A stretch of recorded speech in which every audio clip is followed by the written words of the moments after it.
नमस्कार। Debate central में आपका स्वागत है। मैं हूं अभय किशोर। भारत जोड़ो यात्रा कांग्रेस की एक ऐसी यात्रा साबित हो सकती है जो उसे मिशन 2024 फतह करा सकती है, लेकिन उसके लिए कांग्रेस को अन्य दलों का सहयोग भी जरूरी है। और शायद इसीलिए कांग्रेस अध्यक्ष मल्लिकार्जुन खड़गे ने 21 ऐसे दलों को समापन समारोह में शामिल होने का न्योता दिया है जो कांग्रेस की विचारधारा में विश्वास करते हैं। लेकिन सबसे बड़ा सवाल यह है कि इनमें से कौन कौन से दल कांग्रेस के इस न्योते को मंजूर करते हैं।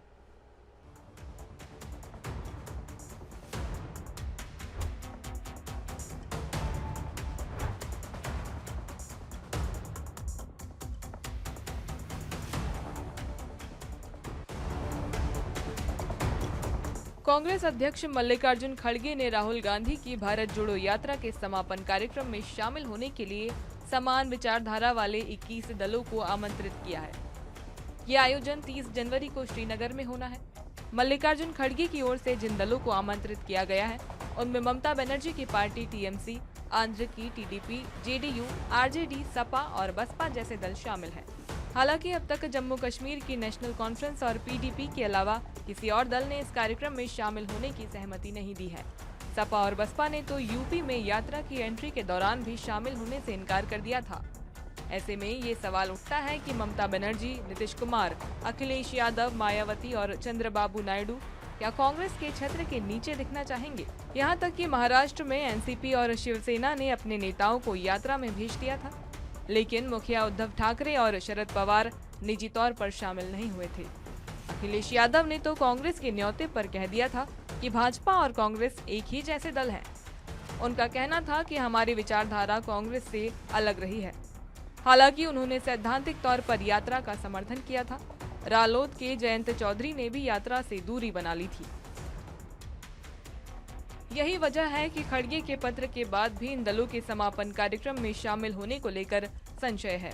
ममता बनर्जी तो कई बार कांग्रेस पर हमला बोल चुकी हैं। राजनीतिक विश्लेषक मानते हैं कि ममता बनर्जी, नीतीश कुमार समेत कई ऐसे नेता हैं जो खुद को भी संभावित पीएम उम्मीदवार के तौर पर देखते हैं। वहीं कांग्रेस किसी और दल के नेता को प्रोजेक्ट करने से दूर रही है। ऐसे में इन नेताओं का कांग्रेस के छत्र के नीचे आना मुश्किल ही माना जा रहा है। कांग्रेस ने जिन 21 दलों को न्योता दिया है उनमें अरविंद केजरीवाल की आम आदमी पार्टी शामिल नहीं है। इसके अलावा केसीआर की बीआरएस को भी निमंत्रण नहीं मिला है। बता दें कि बीआरएस ने 18 जनवरी को तेलंगाना के खम्मम में एक बड़ी रैली का आयोजन किया है। इसमें करीब 2 लाख लोग शामिल हो सकते हैं।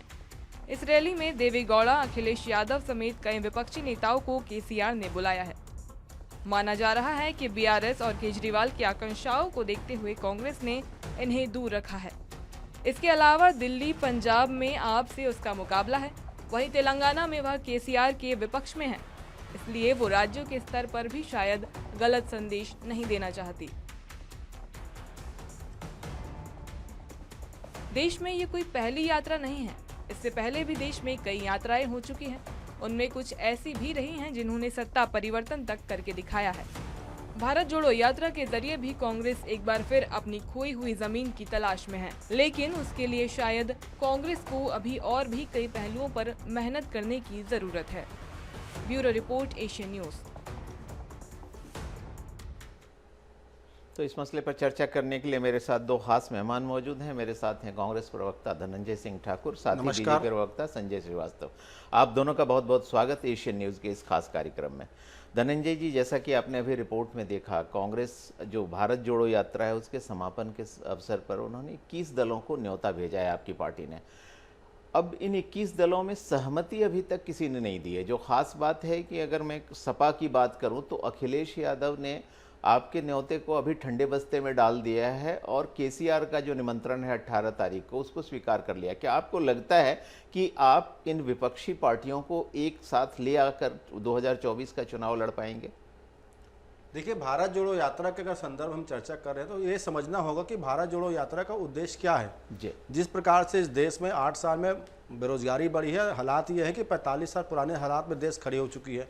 महंगाई चरम सीमा पर है, लोगों के पास में रोजगार नहीं है। जहां एक व्यवस्था की राजनीति पूरे देश में देखने को मिला है, लोगों के बोलने पर प्रतिबंध लगा दिया है। कोई अगर नरेंद्र मोदी सरकार के खिलाफ कोई अगर बात करता है तो उसको राष्ट्रद्रोही करार दिया जाता है, कोई अगर भारतीय जनता पार्टी के खिलाफ बात करे उसको धर्मद्रोही करार दिया जाता है। तो एक व्यवस्था की जो राजनीति पहुंचाया जा रहा था, एक खास प्रकार से गैंग बनाकर जो लोगों को बोलने पर प्रतिबंध लगाया जाता था, डराया जाता था, उसके खिलाफ एक यात्रा था। 3500 किलोमीटर की यात्रा है ये, और इसका समापन जो है जम्मू कश्मीर पर होना 26 जनवरी को।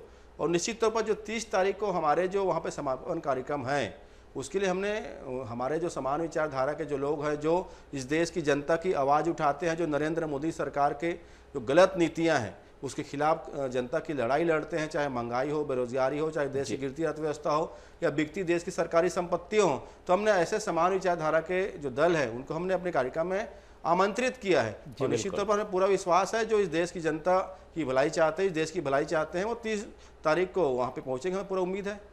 बिल्कुल। संजय जी, जो चर्चा हमारी है वो मूलतः यही है कि किस तरह से भारत जोड़ो यात्रा के समापन पर बहुत सारे दलों को बुलाया गया है, लेकिन कुछ दलों को एक्सक्लूड भी किया है। देखिए, यात्रा का उद्देश्य चाहे जो भी रखा गया हो, हम सब जानते हैं कि राजनीति में कोई भी यात्रा सियासी जमीन तलाशने के लिए की जाती है। और अगर आने वाले दिनों में आम चुनाव होने वाले हों, 1 साल के बाद अगर लोकसभा के चुनाव होने वाले हों, और उसमें एक तरफ नरेंद्र मोदी का चेहरा और बीजेपी हो और दूसरी तरफ तमाम दल हैं, तो निश्चित तौर पर उसको लीड करने के लिए गठबंधन बनाने की कोशिश प्रत्यक्ष अप्रत्यक्ष जरूर होती है। जिस तरह से कांग्रेस बाकी तमाम दलों को एक साथ लाने की कोशिश कर रही है, क्या उससे आपकी चिंताएं बढ़ रही हैं? देखिए अभय जी, इस विषय पर मैं 3 बिंदुओं पर अपनी बात रखना चाहूंगा। सबसे पहली जी, कि जिस तरीके से एक वीडियो आपने देखा होगा कि भारत जोड़ो यात्रा के दौरान राहुल गांधी जी ने कहीं एक भाषण दिया, और उस भाषण में बहुत आरोप लगाते लगाते वो सत्य बात कह गए। वो आरोप ये लगाते रहे कि पूरे देश के अंदर में हिंदू मुस्लिम की बात होती है, लेकिन देश में कहीं इस तरह की स्थिति नहीं है। भारत एक है, भारत मजबूत है। ये मैं नहीं कह रहा हूं, ये राहुल गांधी का बयान था। तो जब भारत एक है तो भारत जोड़ो यात्रा अपने आप में एक प्रश्न चिन्ह लगता है। स्वयं राहुल गांधी जी इस बात को स्वीकार कर लिए कि भारत एक है। तो आपने जो सवाल किया कि वास्तव में अपनी राजनीतिक जमीन को तलाशने के लिए विशुद्ध रूप से ये यात्रा है, इनको भारत जोड़ो यात्रा से कहीं कोई विषय का मामला ही नहीं है, पहली बात जी। अब दूसरा, ये भारत जोड़ो यात्रा नहीं है, इसका मैं उदाहरण आपको फिर दूसरा प्रस्तुत करता हूं, जो आपने भी कहा, जो आज आपने जिस पर डिबेट रखा कि माननीय खड़गे जी ने सबको आमंत्रित किया समापन पे और कुछ दलों को नहीं किया। देखिए, भारत जोड़ो यात्रा तो ये होनी चाहिए, यदि वास्तव में भारत जोड़ो यात्रा समापन हो रहा है, उद्घाटन हो रहा है, देश के प्रत्येक दल को, राजनीतिक दल, छोटा मोटा क्षेत्रीय, जो तमाम जो लोग हैं, सबको आमंत्रित करना चाहिए, क्योंकि ये भारत जोड़ो यात्रा का विषय है। अब इन्होंने अपनी राजनीतिक अनुकूलता के अनुसार कि हमको किससे सहयोग मिल सकता है, कौन हमारे अपोजिशन में, उसको मत बुलाओ, कौन हमारे सहयोग हो सकता है उसको बुलाओ, ये सिद्ध करता है कि विशुद्ध रूप से केवल राजनीतिक यात्रा की अपना प्रोपेगेंडा फैलाएं, नरेंद्र मोदी के खिलाफ में वातावरण बनाए, अपनी जमीन तलाशें, जो जमीन लगभग सरक गई है पूरे भारत देश में कांग्रेस की, ये इस बात को स्पष्ट रूप से सिद्ध करता है। तो मुझे लगता है ये इनका मामला है, ये बुलाए, ये करे, कहीं आपत्ति नहीं है। और अब चूंकि कांग्रेस को तो देखिए दलों का सहारा लेना ही पड़ेगा। पूरे देश के परिप्रेक्ष्य में हम बात करें तो कांग्रेस की क्या स्थिति है, बार बार बोलना मुझे भी अच्छा नहीं लगता, लेकिन आज लगभग सभी क्षेत्रीय दलों से उन राज्यों के अंदर में कांग्रेस पीछे दिखाई दे रही है। जहां पर भाजपा और कांग्रेस की डायरेक्ट फाइट है, वहां कुछ राज्यों के अंदर में ये है, बाकी 80% 90% राज्य में सरकार हमारी है। बाकी अन्य राज्यों के अंदर में कांग्रेस का सुपड़ा साफ हो गया। अब वहां पर बीजेपी और क्षेत्रीय दल के बीच में विषय चल रहा है। तीसरा विषय यह है कि विचारधारा का कहीं कांग्रेस का कहीं कोई लेना देना नहीं है, राजनीतिक लाभ किस तरीके से प्राप्त हो, इसके लिए इस तरह की यात्राएं करते हैं। चलिए, राजनीतिक लाभ के लिए, बिल्कुल राजनीतिक लाभ के लिए आपका सीधा आरोप है कि यात्रा जो है भारत जोड़ो यात्रा नहीं बल्कि राजनीतिक लाभ के लिए। हम इस विवाद में नहीं जाते कि भारत जोड़ो यात्रा का मकसद जो है वो भारत को जोड़ना है या नहीं, और भारत टूटा कि नहीं टूटा और क्या इसका अर्थ है, क्योंकि जो घोषित नीतियां हैं, जो घोषित मकसद है वो बहुत स्पष्ट है। राहुल गांधी बार बार ये कहते हैं कि मैं नफरत के बाजार में मोहब्बत की दुकान सजाने आया हूं, तो ये तो इस तरह की बातें कही ही जाएंगी। मैं तो फैक्ट्स पर बात करना चाहता हूं कि देश में इस समय जो कि 2024 का लोकसभा चुनाव होना है, तो अलग अलग तरह की कोशिशें हो रही हैं, अलाइनमेंट की कोशिशें हो रही हैं, एक तीसरा दल खड़े करने की कोशिश हो रही है, अलग अलग मोर्चे बनाने की कोशिश हो रही है। एक सर्वमान्य चेहरा किसी भी स्थिति में बनता फिलहाल नहीं दिखाई देता, तो ये कोशिश कितनी सफल होती है, चर्चा आज इसी पर है। धनंजय जी, जो मैं सवाल आपसे करना चाहता हूँ ये है कि आपने बहुत सारे दलों को बुलाया, निश्चित तौर पे एक लंबी फहरिस्त है जिसमें लोगों को बुलाया गया है। तृणमूल कांग्रेस से ममता बनर्जी को आमंत्रित किया गया, आरजेडी से तेजस्वी को, जेडीयू से नीतीश को, डीएमके से एमके स्टालिन को, एमडीएमके समाजवादी पार्टी से अखिलेश को, बहुजन समाज पार्टी से मायावती, यहाँ तक कि शरद पवार, उद्धव ठाकरे, चंद्रबाबू नायडू और तमाम लोगों को, कम्युनिस्ट पार्टीज तक को निमंत्रित किया गया। लेकिन आप और भारत बीआरएस, जो भारत राष्ट्र समिति यानी कि केसीआर, के चंद्रशेखर राव की पार्टी है, उसको आपने छोड़ दिया, ऐसा क्यों? देखिए, अभी मात्र 24 दलों को आमंत्रण गया है जी, और आज की स्थिति में निश्चित तौर पर आप पार्टी और जो केसीआर की पार्टी है उनको आमंत्रित नहीं किया गया है। हो सकता है उनको आमंत्रण जो है कल परसों जब भी उसमें हो उनको पहुंचेगा। लेकिन भारतीय जनता पार्टी के भी जो प्रवक्ता संजय श्रीवास्तव जी कह रहे थे कि भारत जोड़ो यात्रा जो है नरेंद्र मोदी जी की छवि को खराब करने के लिए है। अरे भारत जोड़ो यात्रा जो है ना किसी की छवि धूमिल करने के लिए नहीं है, और स्वयं नरेंद्र मोदी जी के कार्यकाल में तो 8 साल में उनकी छवि का ग्राफ तो खुद गिरा चुके हैं। जिस प्रकार से देश में बेरोजगारी है, आपने तो वादा किया था 2 करोड़ रोजगार देने का, स्थिति यह है 17 करोड़ रोजगार मिलना दूर की बात है, 23 करोड़ हाथों से आपने रोजगार छीन लिया है। महंगाई चरम सीमा पर है, दूध दही पर आज़ादी के बाद कभी टैक्स नहीं लगता था, उसमें आप 5% टैक्स ले रहे हैं। कांग्रेस की जब सरकार थी, जब सिलेंडर लोगों को 410 में मिलता था तो आप उसको महंगा बताकर विरोध करते थे। आज से नरेंद्र मोदी जी 1153 रुपये का सिलेंडर लोगों को दे रहे हैं, गरीब जनता को। और दूसरी बात, पेट्रोल डीजल पर जब मनमोहन सिंह जी की सरकार थी उस दौरान पेट्रोल पर लगभग 9 रुपये और डीजल पर 3 रुपये 48 पैसे का टैक्स था। श्री नरेंद्र मोदी जी उसको 32 और 33 की अभी 15 और 19 रुपये में है। तो हमें नरेंद्र मोदी जी की छवि खराब करने की कोई आवश्यकता नहीं, हम तो उनके गलत नीतियों का विरोध कर रहे हैं। ये नीतियों का विरोध है। क्या इस देश में अगर लोगों को रोजगार का सवाल उठाया जाए, क्या इससे नरेंद्र मोदी जी की छवि खराब होगी? भाई आप रोजगार देंगे, आपकी छवि बनेगी। और आपने वादा भी किया था, अगर महंगाई के खिलाफ अगर कांग्रेस पार्टी यात्रा कर रही कि महंगाई से जनता को राहत मिलना चाहिए, किसानों को उनकी फसल का उपज का कीमत मिलना चाहिए, देश की संपत्ति जो 1-2 व्यक्तियों के हाथ में सौंपा जा रहा है उस पर रोक लगनी चाहिए। जब बैंक डूब रहे हैं, चाहे LIC डूब रहा है, रेलवे स्टेशन को बेचा जा रहा है, हवाई अड्डे को बेचा जा रहा है, देश की अर्थव्यवस्था गर्त पर जा रही है, देश पर 143 लाख करोड़ का कर्जा 8 साल में चढ़ गया है, तो क्या ये चीजों को अगर देश की जनता के हित की बात करना, क्या इसमें नरेंद्र मोदी की छवि खराब होगी? और रही बात छवि बनाने की, तो स्वयं उसको नरेंद्र मोदी जी को चिंता करना चाहिए, भारतीय जनता पार्टी चिंता करना चाहिए। जिस विश्वास के साथ जनता ने आपको दिया है उसके विपरीत आप काम कर रहे हैं। हमारा पूरा मकसद जो है, इस देश में जो RSS और भाजपा के लोग जो नफरत फैलाते हैं, जो कटुता फैलाते हैं, उसका कारण सिर्फ एक ही है। अभय जी समझिएगा, अगर कोई नरेंद्र मोदी सरकार के खिलाफ किसानों के पक्ष में खड़ा हो जाएगा, पूरा देश ने देखा है किसान आंदोलन को, किस प्रकार से भाजपा के नेता उस किसानों को खालिस्तानी बोलने लगे, टुकड़े टुकड़े बोलने लगे, आतंकवादियों को शामिल होने की बात करने लगे, उसमें नक्सलियों की बात करने लगे।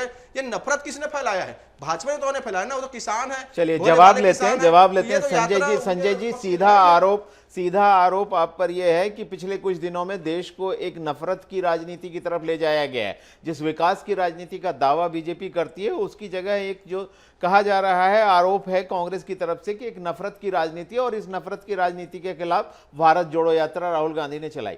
देश में एक कट्टर हिंदू राष्ट्रवाद पिछले कुछ समय से पनपता दिखाई दे रहा है, और अगर हम देश के मीडिया, देश के संवैधानिक संस्थानों और साथ साथ विदेशी मीडिया की भी बात करें तो कहीं ना कहीं ये बात आती है कि एक किस्म का ध्रुवीकरण हो रहा है।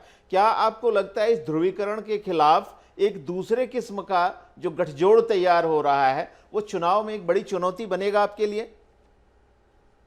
देखिए अभय जी, जो इन्होंने कहा कि नफरत वाली बात, तो मैं इस बात को सही में स्वीकार कर रहा हूं कि वास्तव में नफरत तो हो रही है, देश की जनता का नफरत बढ़ रहा है, लेकिन देश की जनता का जो नफरत है वो कांग्रेस से बढ़ रहा है। इसलिए कि 58 सालों तक देश की आजादी में जब अपोजिशन नहीं हुआ करता था, कोई इनके सामने चुनौती नहीं थी, इन्होंने एक तरफा राज किया और जनता की नहीं सुनकर अपनी ही ढर्रे को, अपनी ही पॉलिसी को इन्होंने आम जनता पर ढोने का प्रयास किया। तो नफरत तो लोगों में है, लेकिन नफरत कांग्रेस के प्रति है, ये बात सत्य उन्होंने कहा, बिल्कुल सही कहा। अब ये नौकरी की बात, अभी बात तो खैर दूसरी हो रही थी, तमाम प्रकार के विषय उन्होंने खड़ा किया, इसलिए एक जवाब दे देता हूं मैं। अभी 10 तारीख मुश्किल से अभी 3 दिन 2 दिन बीते हैं, ये बहुत रोजगार बेरोजगारी की बात करते हैं। भूपेश बघेल जी 0.1% बेरोजगार, मैं तो चुनौती देता हूं, भूपेश बघेल जी को चुनौती देता हूं, 1 to 1 कर ले और फिर उनको बता दिया जाएगा कि क्या वो बेरोजगारी दर यहां पर कर रहे हैं। यहां पर अभय जी डाटा एंट्री ऑपरेटर का एक पद निकलता है, संविदा का एक पद, आयुर्वेदिक कॉलेज 78 लोग आते हैं उसमें, और उसमें PhD के लोग भी संविदा की नौकरी प्राप्त करने के लिए डाटा एंट्री ऑपरेटर के लिए। ये मेरे सामने पे रखा है, हम लोग इसको लेके चलते हैं, सब सामने चीजें रखी है, ये मैं नहीं कह रहा हूं। अभी बीच में 90 पद निकले थे भृत्य के, लगभग 2 लाख आवेदन। ये कौन सा फार्मूला है ऑल इंडिया कांग्रेस कमेटी का? मुझे तो पहले लगता था राहुल गांधी जी का विषय चर्चा का विषय बना था, लेकिन उनकी छाया का प्रभाव अब लगभग सभी नेताओं पर दिखाई दे रहा है। उनका प्रभाव जबरदस्त तरीके से दिखाई दे रहा है कि वो क्या बोल रहे हैं, क्या नहीं बोल रहे हैं, ये भी समझ से बहुत ज्यादा परे है। चलिए धनंजय जी इसका जवाब देना चाहते हैं। मैं धनंजय जी जवाब दीजिए। मुझे तो सवाल उठाए गए तो जवाब बनता है। मुझे तो बड़ा अचरज लगा भाजपा के प्रवक्ता संजय श्रीवास्तव के द्वारा जो जवाब दिया गया है। मैंने कहा कि 2 करोड़ रोजगार देने का वादा नरेंद्र मोदी जी ने किया था, ठीक है। मुझे ये उम्मीद था ये बताते कि 8 साल में नरेंद्र मोदी जी ने वाकई में कितने इस देश के युवाओं को रोजगार दिया है, कितने जगह रोजगार के लिए उन्होंने काम किया है। लेकिन ये कहां पे आ गया? छत्तीसगढ़ में। आज छत्तीसगढ़ में भूपेश बघेल जी ने काम किया, 5 लाख रोजगार दिए ना, तभी आप यहाँ पे चर्चा कर रहे हैं। आप नहीं बता पाए कि नरेंद्र मोदी जी ने कितना रोजगार दिया, बल्कि 23 करोड़ रोजगार। चलिए इसका जवाब संजय जी से ही लेते हैं। आपके सवाल का जवाब संजय जी से ही लेते हैं। संजय जी से लेते हैं। धनंजय जी, संजय जी। अभय जी, जो आपने एक प्रश्न किया था उसको पहले पूरा कर लूं, फिर इसके बाद मैं इसका भी बता देता हूं। जो 5 लाख रोजगार की बात कर रहे हैं ना, ये 5 लाख बिल्कुल ठीक कहा आपने। 5 लाख का विज्ञापन लगा है, विज्ञापन लगा था बोर्ड तेलीवरना पे, मैंने देखा था। जब सवाल किया गया सदन के अंदर में तो लिखित, विधानसभा का लिखित बोल रहा हूं, मजाकबाजी का विषय नहीं है। 19,000 समथिंग, 20,000 पूरा भी नहीं, नौकरी को इन्होंने स्वीकार किया कि केवल इतनी नौकरी हमने प्रदान की है, और लगा था बोर्ड पे 5 लाख रोजगार हमने उपलब्ध कराया। ये स्वयं सदन के अंदर में मुख्यमंत्री जी, और जहां से जो रिकॉर्ड आया वहां से इसको स्वीकार किया गया। इसलिए हम क्या बोल रहे हैं, मैंने कहा ना कि राहुल गांधी का प्रभाव दिखने लगा है। दूसरा विषय जो आपने कहा कि जो ये संयुक्त रूप से भी सब लोग मिलकर करते हैं, देखिए इस बात को तो इन्होंने स्वीकार किया ना कि आज मोदी का यदि मुकाबला करना है, भाजपा का मुकाबला करना है, जो जनता में लोकप्रिय है, तो इनको तमाम प्रकार के दलों को इकट्ठा करना पड़ेगा। लेकिन आज स्थिति कांग्रेस के सामने क्या है अभय जी? ये है कि जो भी स्थापित दल हुए हैं, चाहे आम आदमी हो, ममता बनर्जी हो, नीतीश कुमार हो, ये तो कांग्रेस से ज्यादा लोकप्रिय हो गए। ये कांग्रेस का साथ कैसे करेंगे, कैसे स्वीकार करेंगे? चलिए ये एक बड़ा मुद्दा है, इस पर चर्चा जरूर करेंगे। इस बीच आपकी प्रवक्ता प्रियंका शुक्ला भी जुड़ गई हैं। एक बार उनके पास चलते हैं, क्योंकि आपका भी नाम उछला, इस न्योते में आपका नाम नहीं है। और दूसरी तरफ केसीआर जो 18 तारीख को खम्मम में एक विशाल रैली कर रहे हैं, उसमें आपको निमंत्रित किया गया है। प्रियंका जी, आपका पहले तो एशियन न्यूज में बहुत बहुत स्वागत। हम चर्चा कर रहे हैं कि 30 तारीख को कांग्रेस की जो भारत जोड़ो यात्रा का समापन राहुल जी का हो रहा है, उसमें बहुत सारी पार्टीज को आमंत्रित किया गया, लेकिन आपको नहीं बुलाया गया। दूसरी तरफ जो के चंद्रशेखर राव, जिन्होंने अपनी तेलंगाना राष्ट्र समिति को अब भारत राष्ट्र समिति नाम दिया है पिछले 1 महीने पहले, और अपनी जो कहते हैं ना कि नेशनल एस्पिरेशन, राष्ट्रीय पटल पर अपने को फैलाने की जो उनकी ख्वाहिश है वो दिखाई देती है। उसमें आपको बड़े पैमाने पर मैं कहूंगा निमंत्रित किया है। उन्होंने अरविंद केजरीवाल जी को निमंत्रित किया है, भगवंत सिंह मान जी को निमंत्रित किया है, केरल से पी विजयन को निमंत्रित किया है, झारखंड मुक्ति मोर्चा के जो मुख्यमंत्री हेमंत सोरेन हैं उनको भी वहां आमंत्रण दिया गया है। अखिलेश यादव पूर्व मुख्यमंत्री उत्तर प्रदेश के हैं और सपा के नेता हैं, उनको निमंत्रित किया गया और उन्होंने कन्फर्म भी किया है। क्या आपको लगता है कि कांग्रेस जिस तरह का एक सभी दलों को साथ लेकर चलने की कोशिश कर रही है, उसमें आपको जानबूझकर छोड़ा गया है? जी, सबसे पहले तो धन्यवाद एशियन चैनल का कि आपने मुझे मेरी बात को रखने का और सुनने का मौका दिया। अभी मैं अभय जी पूरी बात सुन रही थी इस वक्त, क्योंकि मैं ऑफिस से निकली हूँ और मैं जस्ट रास्ते में ही हूँ और ये फोन आया कि ऐसा ऐसा बात होना है।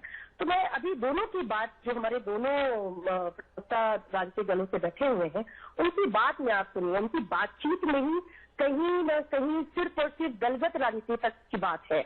और रही बात आम आदमी पार्टी को न्योता नहीं मिलने की, न्योता नहीं देने की, तो इससे यही साफ साबित होता है कि किस कदर भाजपा और कांग्रेस को डर आम आदमी पार्टी से ही लगता है। कांग्रेस का मतलब रस्सी जो भी अठन नहीं गई, आप देखते हैं ना, तो कहते हैं कहावत, वही माहौल है कि आप पूरे देश में कहां से आप कहां से पहुंच रही है, लेकिन आपकी अठन नहीं जा रही है। इससे दिख रहा है कि वो भाजपा से कम आपसे ज्यादा लड़ रही है। तो ये इसका एक संदेश मुझे दिख रहा है, समझ में आ रहा है। और दूसरी बात, फर्क नहीं पड़ता कि आम आदमी पार्टी को बुलाया जाए या ना बुलाया जाए। अरविंद केजरीवाल जी जो हमारे नेता है, वो बार बार एक बात कहते हैं और हम भी नीति सिपाही है। हमारा भी यही कहना है कि देखिए देश जरूरी है, जरूरी नहीं है कि उसमें प्रियंका बुलाई जाए, उसमें अरविंद जी बुलाए जाए या नहीं बुलाया जाए। हम उस पार्टी के लोग हैं। प्रियंका जी, आपसे एक सीधा सवाल, 2 मोर्चे बनते दिखाई दे रहे हैं। एक को कांग्रेस सीधे सीधे जो है एक बनाने की कोशिश कर रही है, क्योंकि अगर हम 20-25 दलों को बुला रहे हैं तो निश्चित तौर पर वहां हम सिर्फ अपनी यात्रा का समापन नहीं करेंगे, देश को एक संदेश भी देंगे कि एक प्लेटफॉर्म पर हम देश के बहुत सारे दलों को इकट्ठा कर रहे हैं। दूसरी तरफ एक मोर्चा जो है वो सीधे सीधे केसीआर बनाते दिखाई दे रहे हैं, के चंद्रशेखर राव बनाते दिखाई दे रहे हैं। अगर आपको इन दो में से किसी एक को चुनना पड़े तो आप किसके साथ जाएंगे? देखिए, ये तो मैं जहां पर बैठ के अभी इस वक्त हम बात कर रहे हैं, मुझे नहीं लगता कि ये कहना बिना अभी संगठनात्मक चर्चा के कहना मेरा कुछ सही होगा। लेकिन अगर कोई बात ऐसी आती है तो उस पर बात करने में कोई बुराई नहीं है। देश का हित जरूरी है। दूसरा ये कि इसमें जो कांग्रेस की बात जो मैं बार बार कह रही हूँ कि दोनों साथियों का मैं बात सुन रही थी, मुद्दा ये नहीं है अभय जी कि आम आदमी पार्टी को बुलाया गया कि किसने बुलाया कि किसने नहीं बुलाया। मुद्दा ये कि अभी हमारे एक भाई बहुत अप्रिशिएट करने वाली बातें हुई, कह रहे थे कि हाँ नफरत तो हुई है। एक प्रवक्ता ऐसे है जिनकी देश में सत्ता है, केंद्र में सत्ता है, एक प्रवक्ता वो है जिनकी राज्य में सत्ता है। लेकिन दुखद ये है कि एक बता रहे हैं, दोनों लोग इस बात को एक्सेप्ट कर रहे हैं कि नफरत तो फैली है, लेकिन नफरत की रांची से दोनों का अगर आप देखें तो दोनों मानते हैं नफरत फैली है, लेकिन नफरत का जिम्मेदार कौन है इसको लेकर मतभेद है। धनंजय जी, क्योंकि बात राष्ट्रीय हो रही है, निश्चित तौर पर राज्य तो खैर उससे बाहर जा नहीं सकता, लेकिन ये भी एक सच है कि अगर हम देखें तो इस समय देश में विपक्ष के मोर्चे को लीड करने के लिए बहुत सारे चेहरे आते दिखाई देते हैं। नीतीश कुमार की अपनी इच्छाएं किसी से छिपी नहीं है। ममता बनर्जी पश्चिम बंगाल की सीमाओं से बाहर जाना चाहती हैं। अरविंद केजरीवाल देश में एक नए किस्म की राजनीति को जन्म दे रहे हैं। अब तक मोर्चे की बात हो रही थी, अरविंद केजरीवाल एक तीसरी पार्टी बनाने की कोशिश करते दिखाई दे रहे हैं, एक तीसरा विकल्प देने की कोशिश कर रहे हैं, और केसीआर चौथे हैं। क्या आपको लगता है कि जब कोई ऐसी कोशिश होगी कि विपक्ष को एकजुट कर बीजेपी का मुकाबला किया जाए, क्योंकि ये किसी से छिपा नहीं है कि 2024 में भी बीजेपी के सामने ही बाकी दल खड़े दिखाई देंगे, कोई ऐसी स्थिति है नहीं जहां कोई दल सीधे अकेले उसे टक्कर दे सके। तो वैसी स्थिति में क्या राहुल गांधी का नेतृत्व बाकी दलों को स्वीकार्य होगा? निश्चित तौर पर जो भारत जोड़ो यात्रा है जी, उस यात्रा का उद्देश्य जो था वो लगभग पूरा होने जा रहा है, क्योंकि जिस प्रकार से नफरत की राजनीति 8 साल से की जा रही थी, जिस प्रकार से यहाँ आम जनता की समस्या है, चाहे किसानों का हो, चाहे युवाओं का हो, चाहे देश की अर्थव्यवस्था को लेकर हो, चाहे यहाँ पे जो सरकारी संपत्ति को बेचा जा रहा है, चाहे 2 लोगों को पूरे देश की संपत्ति सौंपी जा रही है, और जो इन गलत नीतियों का विरोध करे उनको किस प्रकार से देशद्रोही और राष्ट्रद्रोही सिद्ध करने की कोशिश की जाती है। इसके खिलाफ अगर कोई पूरे देश में अगर लड़ाई लड़ने का काम करे तो अकेले राहुल गांधी जी हैं।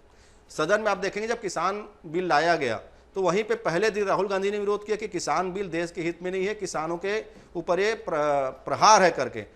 14 महीने के आंदोलन के बाद 700 किसानों की शहादत के बाद वो बिल को माफी मांग के नरेंद्र मोदी ने वापस लेने का काम किया था। कोविड की मैं बात कर लेता हूँ, कोविड के भी आगाह करने कोई काम देश में किया है तो राहुल गांधी ने किया है। आखिर देश में कोई ऐसा विपक्षी दल के नेता का नाम बता दीजिए जो सीधा नरेंद्र मोदी सरकार की गलत नीतियों का ना, हम नरेंद्र मोदी के आपकी बात का अर्थ है कि अभी आज भी राहुल गांधी हैं जो नरेंद्र मोदी के सामने सीधे खड़े हो सकते हैं। संजय जी, अगर मैं केसीआर की बात करूं, के चंद्रशेखर राव की बात करूं, तो आप अगर मुड़कर देखेंगे तो पाएंगे कि 2019 में भी उन्होंने एक तीसरा मोर्चा बनाने की कोशिश की थी। वो जाकर ममता बनर्जी से मिले, पी विजयन से मिले, एमके स्टालिन से मिले, नवीन पटनायक से मिले और देवेगौड़ा तक से मिले। एक कोशिश वो कर चुके हैं, उनकी इच्छा साफ दिखाई दे रही है। वो चाहते हैं कि वो लीड करें और एक ऐसा मोर्चा जो माइनस बीजेपी माइनस कांग्रेस बन रहा हो, एक ऐसा मोर्चा देश में खड़ा किया जाए। चूंकि 2024 के चुनाव ज्यादा दूर नहीं है, आज भी नरेंद्र मोदी देश के सर्वमान्य नेता के रूप में प्रोजेक्ट किए जाने के बावजूद आज भी सच ये है कि 10 राज्यों में आपकी सरकारें नहीं हैं। क्या आपको लगता है कि 303 के बाद जो 350 का लक्ष्य लेकर आप चुनाव मैदान में उतरने की कोशिश कर रहे हैं, उसमें यह सच्चाई आड़े आएगी? नहीं, देखिए, निश्चित रूप से जब आंकड़ों की बात होती है और आंकड़ा बढ़ाना पड़ता है तो निश्चित रूप से उन राजनीतिक दलों के साथ में बातचीत होती है। और हम तो हर एक राज्य के अंदर में जिन विचारधारा के साथ में हम मिलकर काम कर रहे हैं, हर राज्यों के अंदर में हम अपनी उपस्थिति दर्ज करा रहे हैं, वहां पर हमारी स्वीकार्यता भी बढ़ रही है। आपने देखा कभी नॉर्थ ईस्ट को माना नहीं जाता, आज नॉर्थ ईस्ट के पूरे राज्य हमारे साथ में है। तो हम धीरे धीरे करके एक वैचारिक रूप से, देखिए, विचारधारा के साथ में राजनीतिक दल को ये नहीं कि वो सत्ता प्राप्त करने के लिए, अभी जैसे आपने कहा, आपने सवाल पूछा अन्य दलों से कि भाई राहुल गांधी की स्वीकार्यता रहेगी कि नहीं, उनको आप नेतृत्व देंगे। अरे जब राहुल गांधी की स्वीकारता तो कांग्रेस के नेता नहीं कर पा रहे हैं, कांग्रेस के लोग एक्सेप्ट नहीं कर पा रहे हैं, बड़े जितने भी लीडर्स हैं वो धता बता रहे हैं, उनको किनारे कर रहे हैं, तो कहां से दूसरे दल यदि इसको स्वीकार करेंगे। तीसरा है आम आदमी पार्टी की बात, मैं बहन प्रियंका जी को सुन रहा था, अरे जिनकी विचारधारा इन्हीं अन्ना हजारे से चलते हुए कहां कहां हर चुनाव के साथ में जो बदल रही है, कभी अम्बेडकर कभी भगत सिंह की तस्वीर पीछे करके पंजाब में, इनका कहीं कोई वैचारिक आधार नहीं है। इस देश के अंदर में यदि राजनीति के माध्यम से यदि आपको देश की सेवा करना है, एक वैचारिक रूप से आपको काम करना पड़ेगा। कांग्रेस सब पर कहती है कि अब आपने जैसा हिंदू संजय जी आपकी बातों से कहीं ऐसा लगता है कि आप बड़ी बेफिक्री से 2024 का मुकाबला करने जा रहे हैं। देखिए अभय जी, बेफिक्री नहीं, ये तो बीजेपी की सबसे बड़ी पहचान है। आपने देखा कि एक चुनाव खत्म होता है, दूसरे दिन अमित शाह या नरेंद्र मोदी जी का ये प्लान होता है कि हमारा दूसरा एक्शन प्लान चालू हो जाता है, हम दूसरे राज्य के लिए मेहनत करते हैं। तो हम इसके लिए बेफिक्र नहीं, जितने लोग जुड़ेंगे वैचारिक रूप से हैं, अन्य चीजें होती है उनके साथ में जुड़ेंगे तो उनका स्वागत है, कहीं इसमें दिक्कत की बात नहीं है। लेकिन ये वस्तुतः ये सत्य है कि अभी तमाम जो दल हैं ये खोज रहे हैं, लेकिन कौन किस पर विश्वास करेगा। अविश्वास का भाव भरा पड़ा है अन्य राजनीतिक दलों के अंदर में, कौन किसके साथ चले, 2 कदम आगे नहीं चल पा रहे। बहुत सारे 10, 12, 15 सालों के अंदर में इन्होंने बहुत कोशिशें भी की। संजय जी अगर मैं एक कड़वी सच्चाई कहूं तो अविश्वास का माहौल आपके सहयोगी दलों में भी बीजेपी को लेकर है। उनको भी ये आशंका सताती रहती है कि आपके साथ जुड़कर सरकार बनाई तो किसी दिन आप उन्हें खत्म न कर दें। अगर ऐसा नहीं होता तो बीजू जनता दल, जिसको कि आपने एक तरह से खड़ा होने के लिए मदद की थी जनता दल के विभाजन के समय में, वो एक मौका पाते ही आपको किनारे नहीं कर देता। खैर ये चर्चा बहुत लंबी है, हम जितनी भी चर्चा करें वो कम होगी, समय की कमी के चलते मुझे ये चर्चा यहीं रोकनी पड़ रही है। आप तीनों इस चर्चा में शामिल हुए, इसके लिए आपका बहुत बहुत धन्यवाद। तो डिबेट सेंट्रल में हम आज चर्चा कर रहे थे देश में बनते नए विकल्पों की और कांग्रेस की एक कोशिश की वो बहुत सारी पार्टीज को लेकर आगे चलने के लिए और एक संयुक्त गठजोड़ बनाने की जो चेष्टा कर रही है, जिसके साथ नरेंद्र मोदी का और बीजेपी का मुकाबला 2024 के चुनाव में किया जा सके। बहुत सारे और चेहरे हैं जो विपक्ष को लीड करना चाहते हैं, मैंने इस चर्चा में उनका जिक्र किया ही है। केसीआर खास तौर पर नोटिसेबल इसलिए हो गए क्योंकि एक और तो वो लाखों की भीड़ जमा करके खम्मम में बहुत सारी विपक्षी पार्टियों के नेताओं को बुला रहे हैं और उनकी इच्छाएं यही नहीं थमी। इसके तुरंत बाद वो जनवरी के अंत में महाराष्ट्र के नांदेड़ में भी एक बड़ी रैली करना चाहते हैं। तो इसलिए ये देखना बहुत दिलचस्प होगा कि समीकरण किस तरह से बनते बिगड़ते हैं। आज की चर्चा में इतना ही, मुझे दीजिए इजाजत, नमस्कार।